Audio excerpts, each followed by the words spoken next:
어떤 형제님이요, 몸이 너무나 안 좋아져가지고 직장을 그만두었다고 합니다. 생계를 이어가야 되는데, 그리고 앞으로 결혼도 해야 되는데, 늦은 나이에 결혼도 못하고 계속해서 이렇게 직업에 열심히 했는데 건강을 잃고 나니까 어때요? 아무리 능력이 좋아도 건강을 잃고 나면 아무것도 할 수가 없죠.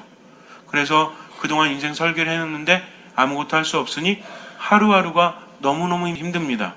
집에서 지켜보는 어머니도 아버지도 너무나 마음이 아팠어요. 예전에는 너무나 똑똑하고 능력이 좋아서 여기저기서 뭐라 그래요? 결혼하자고 이렇게 들어오는 거 뭐라 그러죠? 중매가 들어온다? 중매 말보다 다른 말도 있지 않습니까? 네? 청혼? 아니 그거 말고 어떤 사람이 있는데 좀 결혼시키면 안 되겠냐고 이렇게 자꾸 들어오는 거 아무튼 중요한 건 아니에요. 자꾸 이렇게 들어오니까는 고르기만 했었던 거죠. 이 여자 괜찮고 이렇게 엄마가 골라가지고 아들한테 주면 아들이 난 별로 관심 없다 이렇게 할 정도로 유망한 젊은이였습니다. 그런데 건강을 잃어버리니까 아무런 소용이 없어요. 집에만 있는 것을 보기가 너무나 안쓰러워서. 근데 힘이 없으니까 나갈 수도 없고, 더욱더 중요한 것은 그동안 내가 삶이 어땠는데 앞으로는 또 어떤 삶을 살아갈까 라는 것이 마음을 무너지게 하니까 이 젊은이도 하루하루가 지옥이었던 거죠. 엄마에게도 자꾸만 짜증을 내게 되고 가만히 좀 내버려 두라고, 어머니는 걱정하시니까 좀 일어나서 운동도 좀 해야 되지 않겠니, 이제는 정신 좀 차려야 되지 않겠니라고 말하죠. 근데 아들이 듣기에는 어때요? 그걸 누가 모르나? 그런데 옆에서 계속 말씀하시니까 죄송하기도 하고 또 자기 자신이 너무나 한심스럽기도 하고 힘들기도 하니까 속에는 그런 마음이 있지만 겉으로 나가는 건 뭐예요? 짜증스러움이죠. 근데 누구한테 짜증 내겠어요? 아버지한테? 어머니한테 자꾸만 짜증을 내니까 어머니도 참다 못해서 또 한마디 했다가 아들이 안쓰러우니, 그러니까 집에서 엄마랑 티격태격되는 거죠. 계속 자기도 힘들어 죽겠고 엄마도 힘든데, 우리가 서로 사랑하는 마음은 있지만 나오는 말은 이상하게 좀 다르지 않습니까?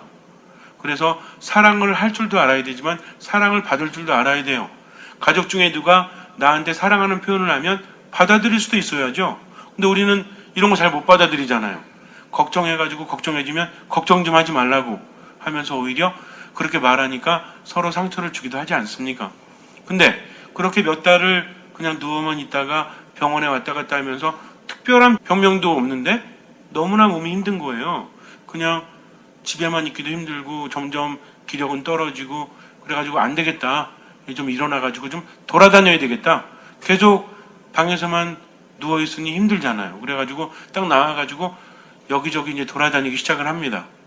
근데 사람들도 이렇게 지켜보고 그동안 보지 못했던 것들 보니까 때로는 신기하기도 하고, 또 어떻게 보면은 저렇게 열심히 살아가는 사람들이 있는데 나는 이게 뭔가 라는 한심한 마음이 들기도 하고, 어느 날 걸어가다가 성당 앞에 도착을 합니다. 성당에 딱 들어갔어요. 근데 미사를 하고 있으니까 맨 뒤에 멀거니 앉아가지고 미사 참여를 합니다. 세례도 받았어요. 천연성체도 했습니다. 근데 제대로 신앙생활 해본 적이 없어요.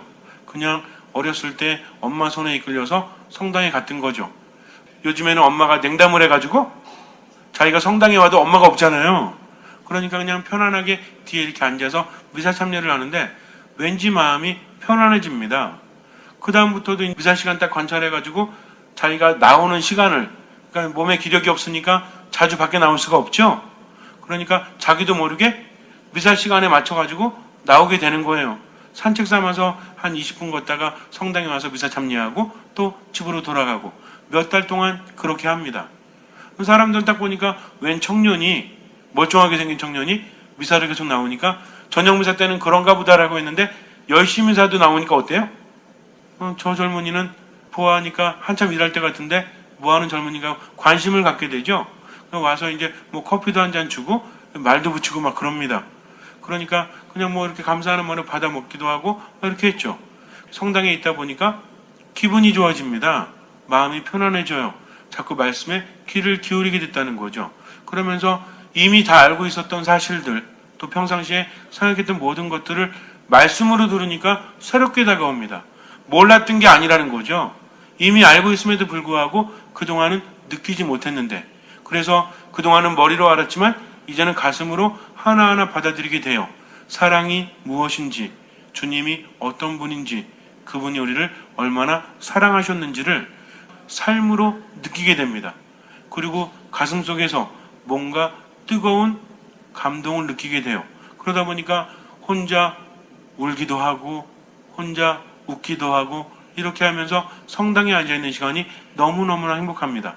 그런데 그렇게 몇 달 지나고 나니까 처음에는 올 때 힘들었거든요. 근데 이제는 발걸음이 가벼워지는 거예요. 성당에 조금만 가고 싶어가지고 말씀을 듣고 싶어서. 그래서 성당에 왔다 갔다 하면서 기력이 붙는다는 것을 깨닫게 됩니다. 예전에는 밖에 나갔다가 집에 들어가면 그냥 쓰러져 자야 됐어요. 근데 이제는 밖에 나갔다가 집에 들어와도 책상에 앉아서 오늘 미사에 들었던 말씀을 되뇌게 되고 기록하게 됩니다. 그렇게 하다 보니까 뭔가 부족함을 느껴요. 좀 더 뜨거운 이 느낌을 갖고 싶은데 뭔가 마음이 치유되는 것을 느끼는데, 그런데 성당에 보니까 앞에서 이제 신자들이 나가서 성체를 모시는데 자기는 모실 수 있어요, 없어요? 여태까지 냉담했으니 성체를 모실 수 있겠습니까? 그래서 어렴풋이 알고는 있어요. 고해성사를 보지 않으면 성체를 모실 수 없다는 것을. 근데 고해성사가 쉬워요, 어려워요? 아무리 명문대 나오고 아무리 똑똑한 그 젊은이라고 할지라도 왠지 두려워지는 건 사실이죠. 고해성사를 어떻게 해야 되는지 이것저것 자료도 찾아보고 그래가지고 앞에 딱 갔는데 왜 이렇게 떨리는지, 사람들이 들어갔다 나오는데 어떤 분은 울고 나오고 어떤 분은 그냥 이렇게 조용히 나오고, 그러니까 어때요? 들어갈 때와 나올 때 사람들이 좀 표정이 같습니까, 다릅니까? 물론 아무 생각이 없는 분들은 똑같아요. 그러나 정말 열심한 마음으로 성사를 이렇게 보는 분들은 성사를 보고 나서 하는 게 감사하는 마음으로. 근데 고해성사를 할 때도 대충 하시면 안 돼요. 맨 끝에 하느님 감사합니다. 그 다음에 사제가 보석을 주고 훈화를 한 다음에 강복을 줄 때는 고개를 숙이고 나도 성부와 성자와 성령의 이름으로 당신의 죄를 사합니다 할 때는 성호를 그으면서 아멘 하는 거죠. 개별 강복을 받는 거거든요. 그러고 나오니 마음이 얼마나 행복합니까? 하느님의 사랑과 치유를 느끼는 거죠. 이렇게 나오니까 이 사람은 옆에서 보다가 계속 이렇게 서 있다가 자기 차례가 되면 화장실 가는 척 갔다가 뒤로 서고 또 뒤로 서고. 다른 분들은 성사 먼저 보려고 하는데 이 사람은 뭐예요? 성체를 모시긴 모셔야 되겠는데 성사를 보긴 봐야 되는데 두렵죠. 왜냐면 제대로 성사를 한 적이 한 번도 없는 것 같으니까. 어릴 때 한두 번 한 것 같은데 기억도 가물가물하고, 그리고 들어가서 죄를 말한다는 것도 너무나 힘들고. 어쨌든 그랬습니다. 그래가지고 안 되겠다 하면서 이제 정말 봐야 되겠다. 그래서 이제 마지막 딱 섰다가 딱 들어갔어요. 딱 들어가서 무릎을 꿇었는데 앞에 써 있죠? 근데 하나도 안 보인대요. 글자도 안 보여 이제. 왜냐하면 그 순간 너무나 긴장했고 그 순간이 너무나 가슴이 멍멍했기 때문입니다. 그러니까 신부님이 시작하세요 그러죠? 근데 네, 저 시작하세요. 네. 시작하시라니까요. 네. 한글 모르세요? 말 안 되세요? 그러면 쪽지에 적어서 주세요. 그게 아니고요. 그러니까 이제 신부님들은 대부분 알죠? 어떤 상태인지. 그래서 자, 그러면 성사 본 지 얼마 되셨습니까? 한 20년 정도 된 것 같습니다. 이렇게 얘기하니까 그래요? 그럼 어렸을 때 하셨네요? 네. 그러면 뭐 한번 얘기해 보세요 하니까 이제 이야기하기 시작하는 거죠. 처음에는 성체 모시려고 들어왔지만 그게 뭐 고해의 비밀이기 때문에 더 이상 말씀드릴 수는 없지만 어쨌든 자신의 삶에 대해서 이제 이야기하고 나오는데, 처음에는 성체만 모시기 위해서 들어갔지만 나올 때 어때요? 갑자기 눈물이 흐르고. 남자가 운다는 게 이게 얼마나 창피한 일입니까? 근데 원래 남자들이 어느 때 눈물이 더 많아요. 울기 시작하면 그냥 말도, 자매님들은 그래도 울면서 말 잘하시대요. 근데 남자들은 진짜 울 때는 말이 안 나와요. 이게 그냥 꺼이 되다가. 그래가지고 딱 나오는데 가슴 속에서 뭔가 뻥 뚫리는 듯한, 그래서 뭔가 뱃속부터 뜨거운 것이 올라온 듯한 느낌을 받습니다. 그리고 나서 성체를 모시는데 손이 덜덜 떨리죠.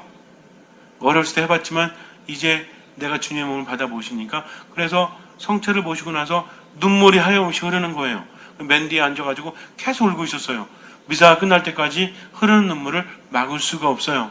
미사 끝나고 나도 사람들 하나둘씩 나가는데 그저 고개를 숙인 채 눈물을 흘릴 뿐이었습니다. 그렇게 눈물을 흘리니까 가슴이 후련해지고 마음에 뭔가 뻥 뚫리는 듯한 그런 느낌이 들어요. 집으로 돌아갑니다. 그리고 나서 저녁 때까지도 멀쩡하게 앉아 있었대요. 저녁을 먹고 또 밖에 나옵니다. 또 돌아다닌 거죠. 그렇게 또 며칠이 지나니까 이제는 아픈 통증도 사라지기 시작을 합니다. 그래서 다시 일을 시작해요. 예전에는 일을 하면서도 힘들고 짜증나고 스트레스 받고 아무리 돈을 많이 벌고 높은 자리로 올라간다고 할지라도 별로 재미가 없었거든요. 그런데 이제는 점점 바뀌기 시작을 합니다. 예전에는 하지 않았던 사람들과 대화도 하고 웃기도 하고 다른 사람 살리는 말도 하고 또 때가 되면 어김없이 미사 참여를 하면서 그 무엇과도 바꿀 수 없는, 그래서 새벽 미사든 저녁 미사든 가까운 성당이든 상관없이 미사를 봉헌하기 시작합니다. 예전에 자기라면 상상도 못했어요. 왜냐하면 미사 가는데 얼마 걸려요? 뭐 10분, 20분, 30분 또 미사하고 나서 돌아오는데, 미사를 하고 온전히 돌아오는데 얼마나 걸립니까? 여러분들도 아침에 뭐 포기하고 오셨어요? 아침 드라마. 요때 좀 봐줘야 되는데. 그런데 미사 참여하셨잖아요. 근데 어떤 분들은 아침 드라마 보냐고 미사 안 오신 분도 있어요, 없어요? 예전에 여러분도 그러셨잖아요. 어쨌든 이 사람도 예전 같았으면 2시간, 3시간 절대로 투자 안 해요. 일하기도 바쁜데. 근데 이제는 뭐예요? 일하다가도 그 시간이 되면 어떻습니까? 성당을 향하는 거죠. 왜? 하느님 안에서 힘을 얻었으니까. 말씀을 들으면서 얼마나 힘을 얻는지 몰라요. 성체를 모시면서 얼마나 치유받는지 몰라요. 그 느낌을 알기 때문에, 체험을 했기 때문에 그 무엇과도 바꿀 수 없었다는 거죠. 그 다음부터는 삶이 얼마나 행복해지는지 몰라요. 저절로 감사합니다가 나옵니다. 아침에 눈을 뜨면 이렇게 멀쩡히 눈을 뜰 수 있으니 하느님 감사합니다. 그러면서 뭐부터 확인해요?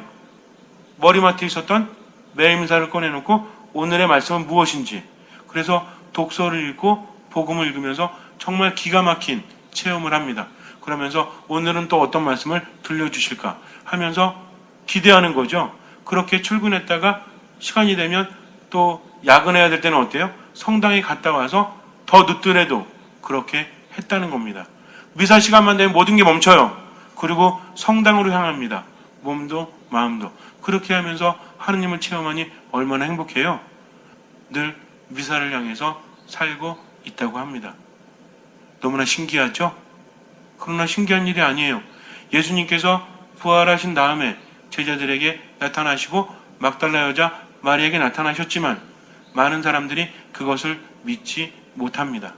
이미 예수님께서는 사람의 아들은 고난을 받고 죽었다가 사흘 만에 부활할 것이다라고 알려주셨거든요. 제자들은 이미 알고 있습니다. 들었기 때문에. 그러나 듣고 지식으로 아는 것과 삶으로 체험하는 것은 같아요, 달라요? 다르다는 거죠. 그래서 예수님께서 돌아가신 다음에 그분을 향한 마음도 있지만 뭐가 더 커요? 내가 어떻게 살아가야 되는지 이게 더 큰 거죠. 그분을 믿고 싶어요. 근데 중요한 것은 그렇게 기적을 일으키시고 좋은 말씀을 해주셨던 그분이 돌아가셨다는 거죠. 그러니 모든 것들이 무너집니까? 무너지지 않습니까? 지금 11제자들은 모여서 예수님을 만났다는 등 이렇게 이야기하고 있지만 많은 사람들이 예수님을 떠나갔거든요. 왜? 이제는 더 이상 희망이 없잖아요. 그분이 돌아가셨는데. 그래서 어떤 여인도 예수님 만났다, 제자들도 예수님 만났다라는 소리가 들리지만 그건 다 뭐예요? 그럴 수도 있겠지만 그게 말이 돼? 너무나 예수님 그리우니까 그 사람들이 헛거본 거겠지. 꿈이랑 현실이랑 구분하지 못한 거겠지. 라는 생각도 할 수 있지 않습니까? 그러면서 어디로 돌아가요? 자신들의 삶으로 돌아갑니다. 11제자 말고도 예수님을 따랐던 제자들이 많이 있었죠? 정말 72제자도 있었고 수많은 사람들이 있지 않았습니까? 이 사람들이 하나둘씩 어디로 돌아가요? 자신들의 삶으로. 그러나 온전한 희망을 잃어버렸기 때문에 어쩔 수 없으니까 가는 거잖아요, 지금. 내가 좋아서 가는 것이 아니라 예수님이라는 희망을 잃어버렸기 때문에 돌아가지 않습니까? 그러니까 마음은 지금 어때요? 비록 내 살 길을 찾아서 가긴 가지만 마음속이 후련합니까? 답답해 미치겠는 거죠. 그런데 한 30리쯤 떨어진 엠마오를 향해서 두 제자가 가고 있었어요. 한 사람은 클레오파, 또 한 사람은 누군지 몰라요. 어쨌든 그렇게 가고 있는데 누가 와서 말을 걸죠? 아니 표정이 별로 안 좋은데 왜 그러시냐고. 그랬더니 뭐라고 합니까? 잘 걸렸다 이거죠. 안 그래도 답답해 죽겠는데. 아니 요새 예루살렘에서 일어난 일을 어떻게 모르십니까? 하면서 누구에 대한 이야기를 해요? 예수님에 대한 이야기를. 누구한테? 예수님한테. 그분을 알아본 거예요? 못 알아본 거예요? 어제도 말씀드렸잖아요. 막달라 여자 마리아가 예수님 만났을 때도 알아봤어요? 근데 언제 알아보죠? 마리아야라고 예수님께서 그의 이름을 불러주셨을 때 그분을 알아보고 돌아서 뭐라고 합니까? 라쁘니, 스승님 하면서 예수님을 붙잡으려고 하지 않습니까? 이 사람들은 마찬가지예요. 지금 가면서 정말 말도 안 되게 예수님한테 예수님 얘기를 하고 있죠. 무슨 얘기냐면 부활하신 예수님을 알아보지 못한다는 겁니다. 그러다가 언제서 알아봐요? 한참 처음에는 자기들이 얘기했죠. 우리 신앙이랑 똑같아요. 처음엔 신앙 가지고 내 얘기하고 내가 하나님께 하소연할 거 하고 이러다가 나중에는 어떻게 돼요? 말씀을 듣게 되는 거죠. 말씀을 들으면서 그들은 무엇을 느낍니까? 뭔가 뜨거운 것이 가슴에서 일어나는 것을 느껴요. 감동을 느끼고 힘을 느낍니다. 그러다가 이제 예수님을 붙잡죠. 처음에는 이제 그냥 얘기하다가 자기들 사는 곳에 도착을 했죠. 근데 예수님 또 가려고 하시니까 어때요? 저희와 함께 머무십시오 하면서 예수님을 자신들의 집으로 초대를 합니다. 집에 들어갔죠. 그 예수님께서 빵을 떼어주실 때 그때서 예수님을 알아봅니다. 알아봤더니 예수님은 또 사라지셨죠. 제자들은 서로 이야기하죠. 우리가 낮에 그분의 말씀을 들었을 때 얼마나 가슴이 뜨거웠던가. 그리고 이제 빵을 떼어주실 때 그분을 알아보았다 하면서 발길을 돌려서 어디로 갑니까? 다시 예루살렘으로 갑니다. 예수님을 잃어버렸지만 이제 누굴 찾은 거예요? 예수님을 찾았다는 거죠. 그분을 만났다는 거죠. 와서 보니까 어때? 처음에도 11제자하고 얘기했어요? 안 했어요? 예수님 만났다 얘기했죠? 근데 믿었어요? 안 믿었어요? 안 믿고 갔잖아요. 다시 돌아왔죠? 처음에 했던 얘기랑 비슷한 얘기입니까? 아니면 전혀 다른 얘기입니까? 비슷한 얘기죠? 근데 이제는 자기들도 어때요? 처음에는 들으면서 아유 뭐 그랬어 그래 뭐 힘드니까 그럴 수도 있지 하고 가다가 누구 만났어요? 와서 이제 대화가 어떻게 돼? 나도 만났어 나도 하면서 서로 통합니까 안 통합니까? 통한다는 거죠. 이렇게 수많은 사람들이 앉아있지만 이 중에는 예수님을 체험한 사람도 있고 체험하지 못한 사람도 있습니다. 이 이야기는요 체험하지 않으면 결코 들을 수 없다는 거죠. 20년 30년 신앙생활했다? 그렇다고 체험해요? 아니죠. 마음을 두지 않으니까 예수님께서 뭐라고 하십니까? 왜 체험하지 못합니까? 마음이 무디어져 있기 때문에. 성당에 몸은 앉아 있지만 마음속에 사랑이 없고 그분의 말씀을 들으려고 하는 마음이 전혀 없으니까. 성당 다니는 사람이 더해. 자기 거 쓸 줄 모르고 얻어먹을 줄만 알고 남한테 베풀 줄 모르고 그렇게 되니까 어때요? 사랑이 없으니까 하느님이 들어오실 자리가 없죠. 그러나 이 예수님의 제자들은 주님을 향한 열정이 있었잖아요. 그분을 따랐잖아요. 신앙은 자기가 깨닫는 것이 아니라 주님께서 이끌어 주신다는 거죠. 내가 하는 것이 아니라 주님께서 내 안에 오셔서 나를 변화시켜 주십니다. 막달라 여자 마리아도 누가 그의 이름을 불렀을 때 눈앞에 계신 예수님 알아보지 못하다가 예수님이 부르니까 응답하잖아요. 이 사람들도 제자들도 이제 낙심해서 고향으로 돌아가는데 누굴 만났어요? 예수님 만나서 말씀을 들었죠? 또 빵을 떼어 나눠주셨죠? 그때서야 예수님 만나서 삶이 바뀌잖아요. 다시 예루살렘으로 돌아갔다는 거죠. 우리는 언제 예수님 만날 수 있어요? 그렇죠. 그분의 말씀을 듣고 그분이 빵을 떼어 나눠주시는 그 공간과 시간이 언제 어딥니까? 바로 지금 여기라는 거죠. 우리도 엠마오로 가는 제자와 똑같아요. 삶 안에서 지쳐서 힘들어서 이제는 처음에 신앙에 대한 기대를 가졌다가 세례받고 살다 보니 어때? 생각이랑 다르거든. 처음엔 세례받으면 막 성령이 내려오셔가지고 내 몸과 마음을 감싸고 뭘 해도 기쁠 줄 알았어? 근데 세례받았는데 똑같아. 처음에 받을 때만 좀 두근두근거리고 살았더니 어때요? 생존율이 30%밖에 안 되잖아요. 주임에서 나오는 분들이 평균적으로. 그 많은 사람들 세례받은 다 어디 갔단 말입니까? 왜? 기대는 했는데 채워지지 않으니까. 그러나 중요한 것은 하느님께서는 내가 원하는 걸 주시는 것이 아니라 우리에게 필요한 것을 주신다는 겁니다. 여러분들은 원하는 게 생겼으면 좋겠어요? 아니면 필요한 게 생겼으면 좋겠어요? 우리에게 필요한 것이 생겨야 된다는 거죠.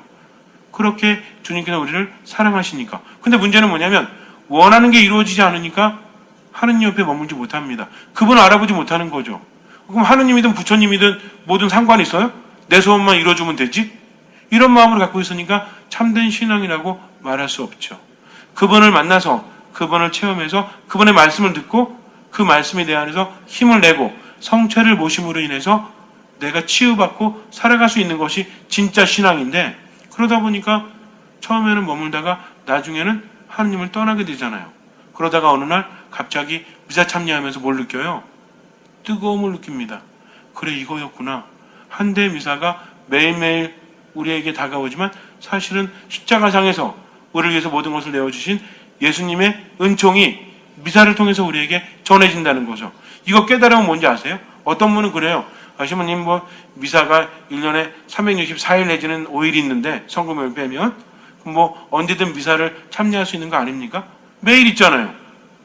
그러면 우리들에게 매일이 있다고 보장할 수 있어요? 이 미사가 마지막이 될지 누가 합니까?